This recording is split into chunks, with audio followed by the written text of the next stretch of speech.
Hello, my friends, and welcome back. Thank you very much for being with me again today. I often assign names or nicknames to certain politicians or personalities. Like, for instance, I say that the current foreign minister of Germany, Annalena Baerbock, is an infantile. Or, for instance, that Liz Truss, the former foreign minister and the former prime minister of Great Britain, was again a baboon, did not know anything. And that's not because I don't like them, or I can go on and on. For instance, I can go and say, what's his name? Olaf Scholz is a weasel, or what's his name? Biden was a shuffling madness who didn't know where he was at, and so on. It was again a baboon. Not because I like to assign them nicknames or something, but their statements, their behavior provide this picture. In this case, I have Valery Zaluzhny, General Valery Zaluzhny, whom until now I had a good opinion, good assessment of. First, because he is a real Ukrainian, unlike Zelensky, Zhmyhal, Reznikov, Umerov, Yermak, Sirsky. All these guys are Russian, Jewish, Tatars. But Valery Zaluzhny is really a Ukrainian. Wherein Budanov is a Ukrainian. Budanov is the chief of the Ukrainian intelligence. For his position, for his title, he should be smarter than that. So I think, again, he's, how did I call him? Immature. He was 37 when he started all this garbage in Ukraine. So now probably he's about 39 or something. Still, I think, immature for his position. And based on his statements, not assessments. Not because he looks strange or he doesn't have an arm or one ball. I don't care about these things. In this case, we have Zaluzhny, whom I liked, because he never made a fool of himself. I have an article to show you how he makes a fool of himself. And I will provide you with a few, not hints, examples. He writes a piece for Ukrainska Pravda. Remember, Valery Zaluzhny, is the current Ukrainian ambassador of Ukraine in London, Great Britain, England. And he was sent over there, so either he doesn't get decapitated by Zelensky's Stein, that's my assessment, or to prevent him to overthrow Zelensky's Stein. He was unreliable, I think. So they took him and assigned him over there, so he is right now under 100% surveillance and he can't do anything. He's far away. He's in exile, like Napoleon was on Elba, and then in wherever he was, St. Helena. All right, in the Atlantic Ocean. First in the Mediterranean, and Elba Island, and then St. Helena Island in the Mediterranean, across from Africa, west of Africa. Why? Hopefully he's never going to come back. And if he tries, he was under the direct supervision of the British in St. Helena, not in Elba. That's why he came back from Elba and he ruled for about, 90 some days or something. Anyway, so what do we have here? He is over there and he's gonna say, Zaluzhny is gonna say what he has to. Otherwise, he's gonna have a heart attack, maybe a little stroke, or maybe he's gonna be poisoned by the Russians in London. You know what I mean? Okay, so this is the article. Valery Zaluzhny says, and this is the title. When I read the title, I was like, no. He's talking about Zelensky. Dictatorship can fight, but they always lose. Dictatorships can fight, but they always lose in the end. So I was like, oh my God, he talks about Zelensky.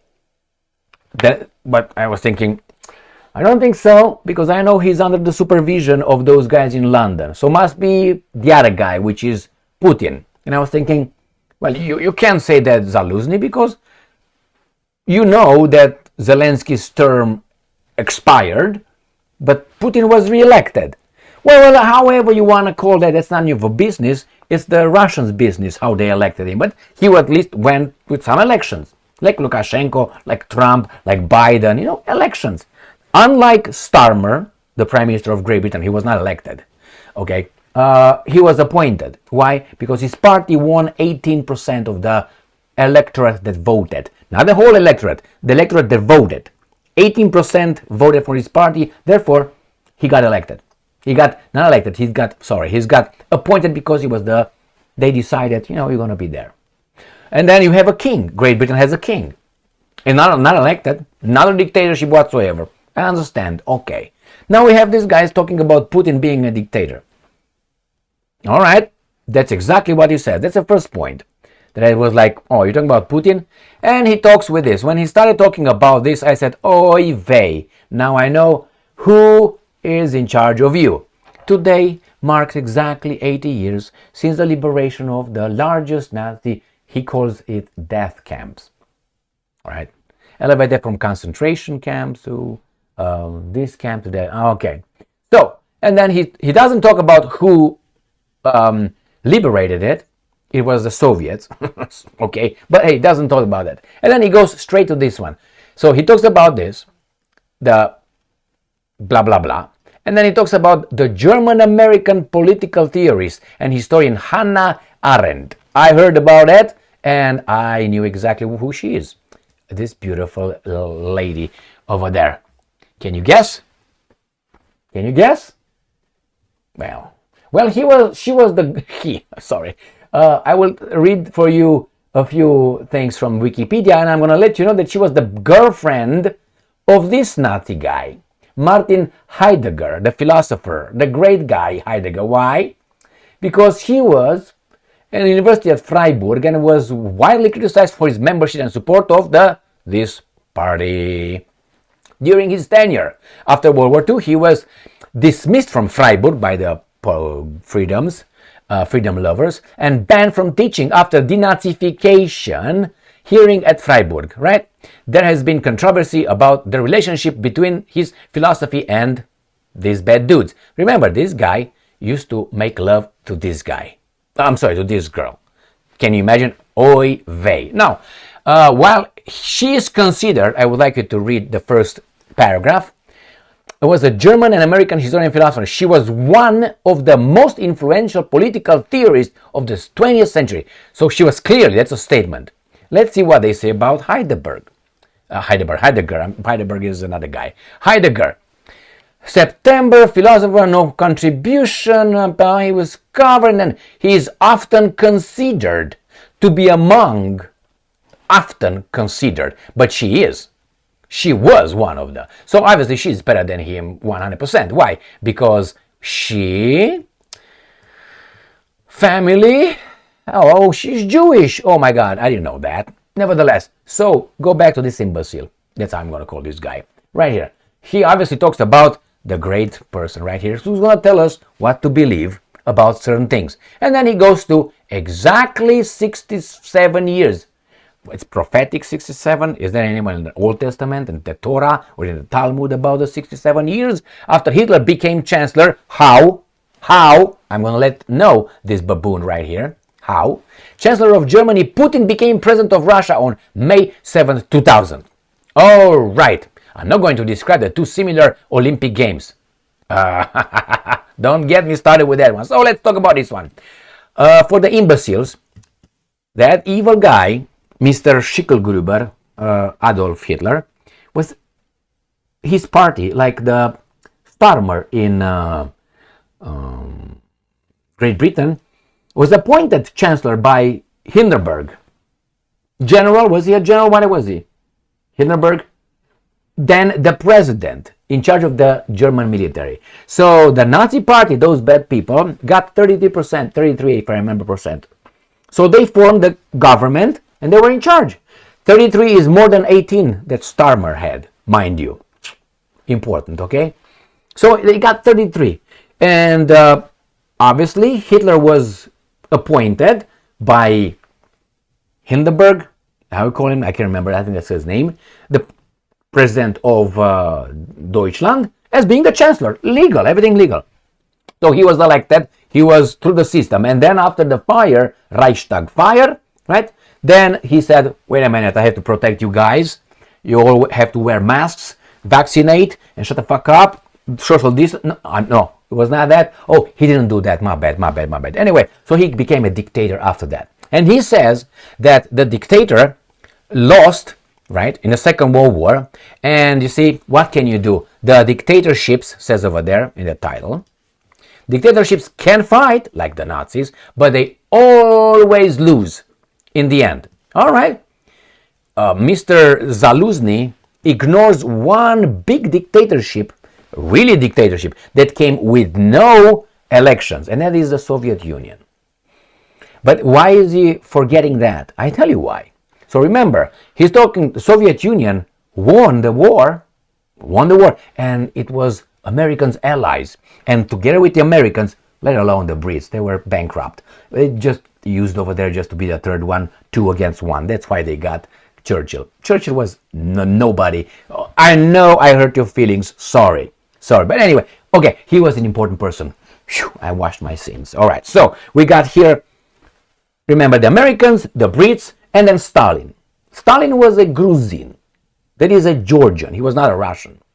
He was never elected. Elected by his, grace of God. So he got elected, right? No. And why is he not talking about the Soviet Union? Soviet Union was put together by Lenin. Lenin, his name is Ulyanov. Vladimir, Ulyanov, Ilyich, Vladimir Ilyich Ulyanov. That was his name, I think. Ulyanov 100% and Ilyich, rather. Ilyich, Vladimir Ilyich Lenin, which was Ilyich Ulyanov. So he was this much Russian, which is maybe at best he was 1/4 at best. Ulyanov, who changed in Stalin and Lenin. And then we got Trotsky, Mr. Bronstein. He was Jewish. Okay? And then you got others around. They were in charge. And then Stalin next. These were the pillars of the Bolshevik Revolution, who stole the Russian Revolution from the Russians. With the help of what kind of bankers? Well, I give you a hint. You know where Mr. Trotsky was when the revolution was prepared in St. Petersburg by the Bolsheviks? He was in New York trying to talk with some friends to get some money for the revolution. Do you know where Mr. Ulyanov, Lenin, was when the revolution was about to start in St. Petersburg? When the Russian Revolution was ongoing, Mr. Lenin, Ulyanov, I think he was in Switzerland. And then the Germans took Mr. Ulyanov, put him on a train, and got straight line from Switzerland, boom, to St. Petersburg, together with his mistress. So Lenin was in one cart, I think, with his wife, and in another one with his mistress. Something like that. It's okay, that's his life, he can do whatever he wants. I just try to give you that one. I think it was him. Wasn't he? Yeah, I think he was. Anyway, so what happened next?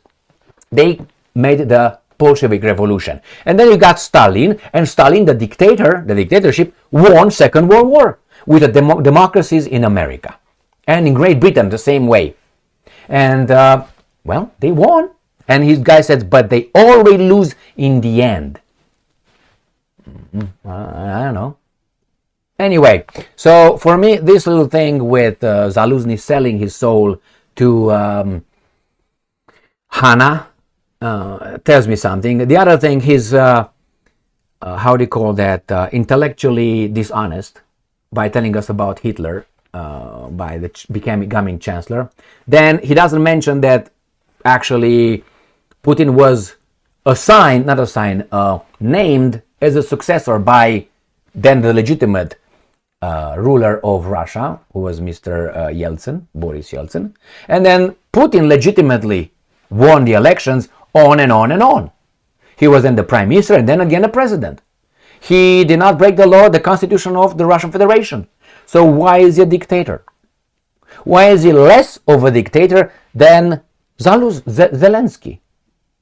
Why is he? I don't think that Zelensky is legitimate. I think that after the coup of 2014 in Mr. Zaluzhny's country, Ukraine, orchestrated by the lovers of democracy and freedom, it was a bloody coup. People died over there. The new government, the interim government, the revolutionaries that destroyed the legitimate government, democratically elected, of Viktor Yanukovych, were immediately recognized by the lovers of democracy and freedom, which are the Americans. All right? And then after that, everything that was after that was illegitimate, because Donbass did not vote, Crimean Peninsula did not vote.